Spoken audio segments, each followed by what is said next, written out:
এবার ইরানের সমর্থনে এশিয়ার মাটি ফুঁড়ে গর্জে উঠল উত্তর কোরিয়ার বিধ্বংসী ক্ষেপণাস্ত্র। পিয়ংইয়ং থেকে নিক্ষিপ্ত এই আগুনের গোলা সরাসরি হোয়াইট হাউসের বুকে কম্পন ধরিয়ে দিয়েছে। একদিকে তেহরান প্রস্তুত তাদের ইতিহাসের সবচেয়ে ভয়াবহ মরণ কামড় দিতে, অন্যদিকে কিম জং উন তার পরমাণু বোতামে হাত রেখে ঘোষণা করলেন ইরানের বিপদে চুপ থাকবে না উত্তর কোরিয়া। এই মুহূর্তে ডোনাল্ড ট্রাম্পের প্রশাসন এক নজিরবিহীন সংকটের মুখোমুখি। হাজার মাইল দূর থেকে ছোড়া কিমের মিসাইল আর খামেনির হুঙ্কার মিলেমিশে একাকার হয়ে গেছে, যা আমেরিকার জন্য এক অনিবার্য দুঃস্বপ্ন। পশ্চিমারা এতদিন যে আগুনের সঙ্গে খেলছিল, সেই আগুন এবার তাদের নিজের ঘরেই ছড়িয়ে পড়ার উপক্রম হয়েছে। জানুয়ারি মাসের শুরু থেকেই কোরীয় উপদ্বীপের পরিস্থিতি উত্তপ্ত লাভার মতো টকবক করছে। কিম জং উন তার সামরিক শক্তি প্রদর্শনে কাউকে যেন পাত্তাই দিচ্ছে না। চলতি মাসেই দুবার মহাকাশ কাঁপিয়ে ছুটে গেছে উত্তর কোরিয়ার মিসাইল। 4 জানুয়ারি দেশটি যে হাইপারসনিক মিসাইলটি নিক্ষেপ করেছে, তার গতি এবং বিধ্বংসী ক্ষমতা পেন্টাগনের ঘুম হারাম করে দিয়েছে। এটি সাধারণ কোনো পরীক্ষা ছিল না, এটি ছিল সোজা পূর্ব সাগরের বুক চিরে জাপান ও আমেরিকার ঘাঁটির দিকে তাক করা এক স্পষ্ট সতর্কবার্তা। এরপর গত 23 তারিখেও পিয়ংইয়ং থেকে পরপর 2টি ব্যালিস্টিক মিসাইল ছোড়া হয়, যার রাডারে ধরা পড়ার সঙ্গে সঙ্গে জাপান ও দক্ষিণ কোরিয়ায় বেজে ওঠে সাইরেন। জাপানের কোস্টগার্ড নিশ্চিত করেছে মিসাইলগুলো তাদের জলসীমার অত্যন্ত কাছে আছড়ে পড়েছে। কিমের এই খ্যাপাটে আচরণে টোকিও এবং সিউলের বাতাসে এখন বারুদের গন্ধ। দক্ষিণ কোরিয়া বুঝতে পারছে এই মিসাইলগুলো শুধুমাত্র মহড়া নয়, বরং তাদের উপর চাপিয়ে দেওয়া এক মানসিক যুদ্ধ। উত্তর কোরিয়ার এই সামরিক আস্ফালন কোনো বিচ্ছিন্ন ঘটনা নয়, এর শেকড় অনেক গভীরে। 1998 সালে কিম জং উনের বাবা কিম জং ইলের আমলে যে ব্যালিস্টিক ক্ষেপণাস্ত্র কর্মসূচির সূচনা হয়েছিল, 2010 সালে তা মাঝারি পাল্লার মিসাইলের রূপ নেয়। কিন্তু 2017 সালের পর থেকে কিম জং উন সেই সক্ষমতাকে এমন এক পর্যায়ে নিয়ে গেছেন, যা এখন বিশ্বের পরাশক্তিগুলোর জন্য ত্রাস। কিমের ভান্ডারে এখন যুক্ত হয়েছে এমন সব হাইপারসনিক প্রযুক্তি, যা আমেরিকার অত্যাধুনিক আকাশ প্রতিরক্ষা ব্যবস্থাকে ফাঁকি দিয়ে মুহূর্তের মধ্যে লক্ষ্যবস্তু ধ্বংস করতে সক্ষম। সমাজতান্ত্রিক এই দেশটির ওয়ার্কার্স পার্টি প্রতিনিয়ত তাদের পারমাণবিক সক্ষমতার আধুনিকায়ন করছে। পিয়ংইয়ং এর এই শক্তির প্রদর্শনী আসলে ইরানের প্রতি তাদের নিঃশর্ত সমর্থনেরই বহিঃপ্রকাশ। কিম জং উন বুঝিয়ে দিলেন, মধ্যপ্রাচ্যে আমেরিকা যদি কোনো ভুল পদক্ষেপ নেয়, তবে এশিয়ার মাটিতে তাদের চড়া মূল্য দিতে হবে। আন্তর্জাতিক পরিমণ্ডলে উত্তর কোরিয়াকে একঘরে মনে করা হলেও আড়ালে তাদের মিত্ররা অত্যন্ত শক্তিশালী। রাশিয়া এবং চীন এখন প্রকাশ্যেই পিয়ংইয়ং এর ঢাল হয়ে দাঁড়িয়েছে। এই ত্রিদেশীয় অক্ষশক্তির সঙ্গে ইরানের সংযোগ আমেরিকাকে এক কোণঠাসা পরিস্থিতিতে ফেলে দিয়েছে। বিশ্লেষণে দেখা যাচ্ছে, উত্তর কোরিয়া তাদের মিসাইল পরীক্ষার আড়ালে আসলে ইরানের হাতে অস্ত্র তুলে দেওয়ার পথ প্রশস্ত করছে।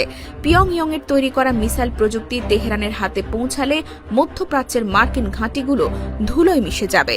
কিম জং উন জানেন, ইরানকে বাঁচিয়ে রাখা মানে আমেরিকাকে দুর্বল করে দেওয়া, তাই তিনি তার সমস্ত শক্তি দিয়ে তেহরানের পাশে দাঁড়ানোর বার্তা দিচ্ছেন। অন্যদিকে তেহরান এবার তাদের ধৈর্যের শেষ সীমায় পৌঁছে গেছে। ইরানের রেভলিউশনারি গার্ড বা IRGC সাফ জানিয়ে দিয়েছে, তারা আর কোনো ছায়াযুদ্ধে লিপ্ত হবে না। এবার যুদ্ধ হবে সরাসরি এবং সর্বাত্মক। তেহরানের শীর্ষ নেতারা ঘোষণা করেছেন, যুক্তরাষ্ট্র এবং ইসরায়েল যদি ইরানের মাটিতে বিন্দুমাত্র আঘাত করার ধৃষ্টতা দেখায়, তবে সেটিকে তারা নিজেদের অস্তিত্বের ওপর হামলা হিসেবে গণ্য করবে। আর অস্তিত্ব রক্ষার লড়াইয়ে ইরান কোনো নিয়মকানুন মানবে না। আয়াতুল্লাহ আলী খামেনির নির্দেশ অত্যন্ত পরিষ্কার, প্রতিরোধের যুগ শেষ, এখন সময় পাল্টা আঘাতের। তেহরানের এই মরণ কামড় পুরো মধ্যপ্রাচ্যকে এমন এক আগুনের কুণ্ডলিতে পরিণত করবে, যা নেভানোর সাধ্য কারও নেই।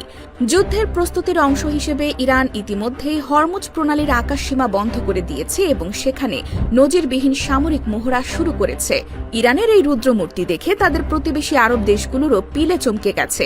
সৌদি আরব এবং সংযুক্ত আরব আমিরাত ভালোভাবেই জানে ইরানের মিসাইলগুলো কতটা ধ্বংসাত্মক হতে পারে, তাই নিজেদের বাঁচাতে তারা তড়িঘড়ি করে যুক্তরাষ্ট্রকে তাদের আকাশসীমা ব্যবহার করতে না দেওয়ার সিদ্ধান্ত নিয়েছে। এটি ট্রাম্প প্রশাসনের জন্য এক বিশাল কূটনৈতিক পরাজয়।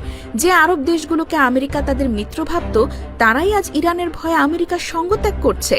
এখন দেখার বিষয়, ইসরায়েল এবং যুক্তরাষ্ট্র এই পরিস্থিতি কিভাবে সামাল দেয়।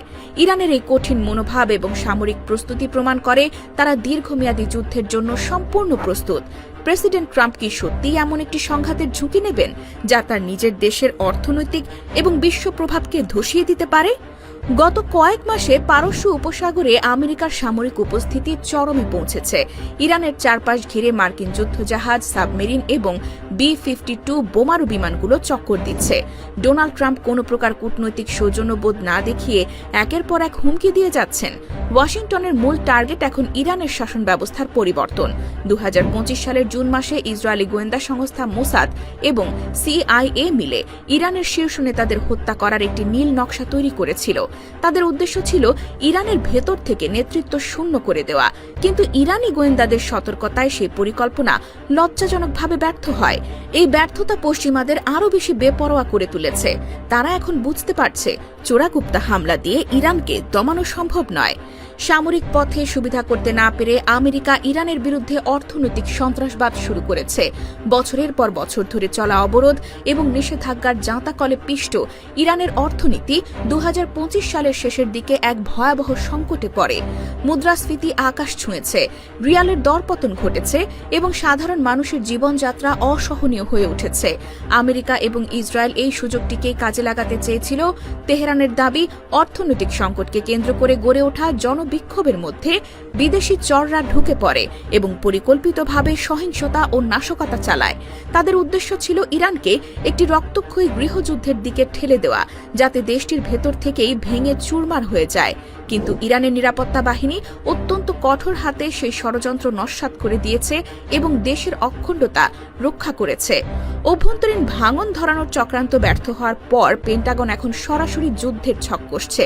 আমেরিকার যুদ্ধবাজ নীতি নির্ধারকদের টেবিলে এখন সবচেয়ে বিপজ্জনক পরিকল্পনাটি শোভা পাচ্ছে, আর তা হল ইরানের সর্বোচ্চ নেতা আয়াতুল্লাহ আলী খামেনিকে সরাসরি টার্গেট করা অথবা খার্ক দ্বীপের তেল টার্মিনাল দখল করা। এই খার্ক দ্বীপ দিয়েই ইরানের 90% তেল রপ্তানি হয়। এখানে হামলা করা মানে ইরানের অর্থনীতির হৃৎপিণ্ড ছিঁড়ে ফেলা। তেহরান হুমকি দিয়ে জানিয়েছে, খার্ক দ্বীপে যদি একটিও বোমা পড়ে তবে তারা বিশ্বের জ্বালানি সরবরাহ ব্যবস্থা চিরতরে বন্ধ করে দেবে। তখন ব্যারেল প্রতি তেলের দাম এমন পর্যায়ে পৌঁছাবে যা আমেরিকার অর্থনীতিতেও ধস নামাবে। এটি হবে এক আত্মঘাতী সিদ্ধান্ত যা তৃতীয় বিশ্বযুদ্ধের সূচনা করতে পারে। যুদ্ধের এই মহা বিপদ সংকেতের মধ্যে ইরান একা দাঁড়িয়ে নেই।